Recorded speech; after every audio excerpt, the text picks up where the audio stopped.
Hello everyone, my name is Matt Masciada, and today I will be taking you on a visual journey focused on the local history of Roman Canterbury. Cameraman, take it away! The Romans invaded Britain in 43 AD under the leadership of Emperor Claudius. Shortly after the invasion, Canterbury, then known as Duverium Cantiacorum, became a territory of significant strategic value for the Romans. Located on the banks of the River Stour, it became the ideal place for the Romans to build a new city founded on their ways of civilization. Over the next 400 years, the area which had once been an Iron Age settlement, made up of farmland and forest, became a vastly prosperous Roman city. With its city walls, stone homes, and public buildings, which included a theatre, bathhouses, and a temple. What we see here is Roman Canterbury at its peak, but also at the beginning of its decline, as military and economic struggles grew elsewhere in the Roman Empire. Troops and local residents gradually left Britain, leading to the slow deterioration of Roman Canterbury, the ruins of which were reused or built over by future settlers until they disappeared from view completely, leaving us with the city we see today. Now, this has made it significantly difficult for historians and archaeologists over the years to determine how much of Roman Canterbury remains today. But that doesn't mean it is impossible, as there currently are many elements of Roman Canterbury in plain sight, one of which is stood right behind me.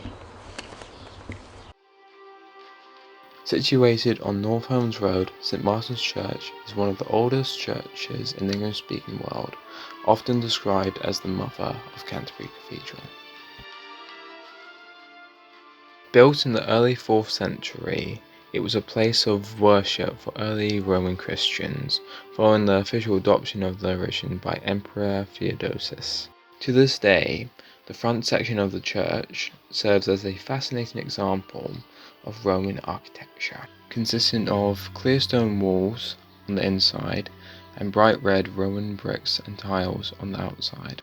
Since the collapse of Roman Canterbury, St Martin's Church has been continually reused for the practice of Christianity, most famously by Queen Bertha of Kent and St Augustine, the first Archbishop of Canterbury. This serves as a prime example of how the Romans laid the foundations for the city we know today, but the depth of their impacts does not stop here. This is Dane John's Mound. Located on the southeast of Canterbury city centre, it dates back to the 1st or 2nd century. It is one of several Roman burial mounds, giving us a direct insight into how people lived and died in Roman Canterbury, most of whom were babies and young children.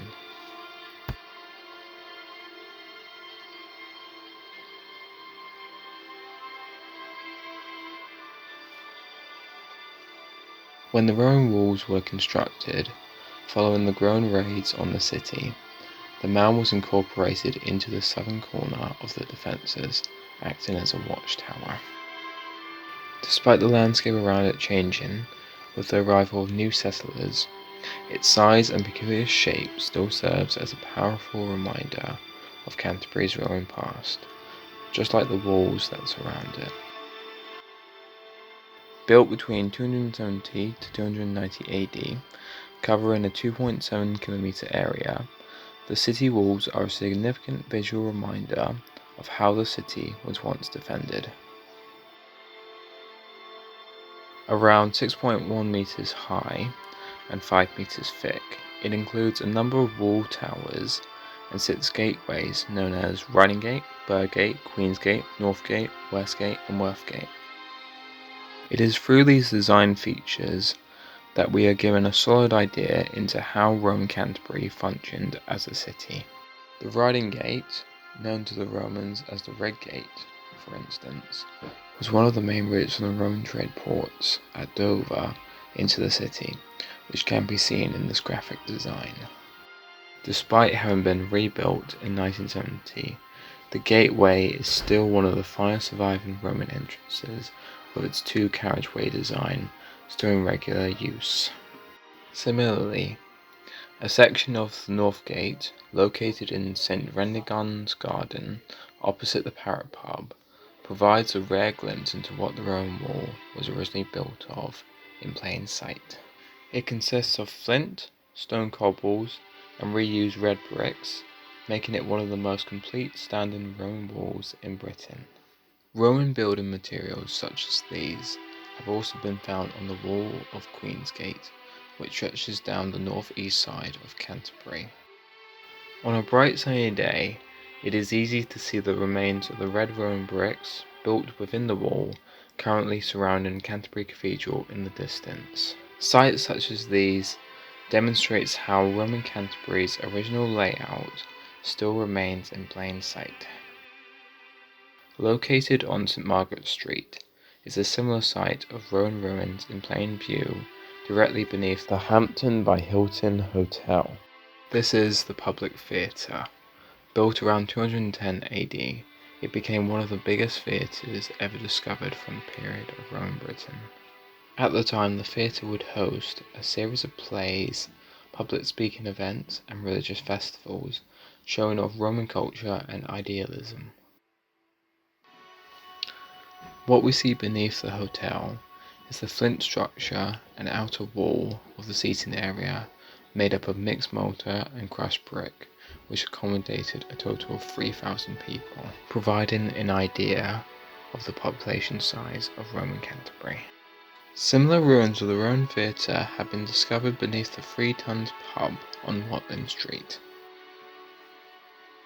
However, these ruins have never been fully excavated by archaeologists, as they have been unable to dig around the present building, which now occupies the ground where the Roman theatre once stood.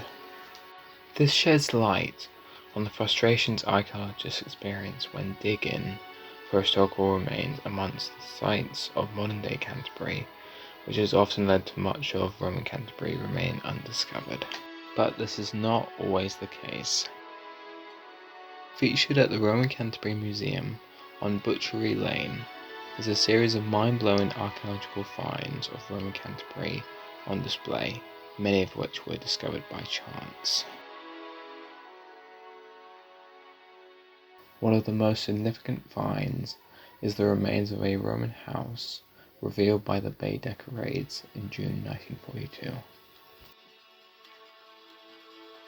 What we see beneath the museum is an underfloor heating system, beautifully coloured mosaic floors, and corridors that previously led to a series of steam baths. All this dates back to 70 AD, providing local historians with vital information about the common living features of wealthy Roman houses, thus providing a silver lining in the wake of the destruction caused by World War II. This serves as yet another example of how many ruins of Roman Canterbury remain buried under our very feet today, underlining the incredible impact the Romans had on the development of Canterbury.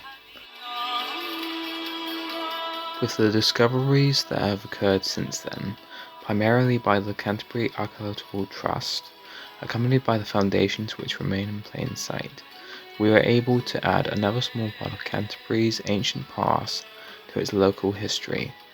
Who knows, it could well be you who has the next lucky find. That brings this session to a close. I hope you've enjoyed this journey through Roman Canterbury as much as I have, and have learned something new. Thank you and goodbye.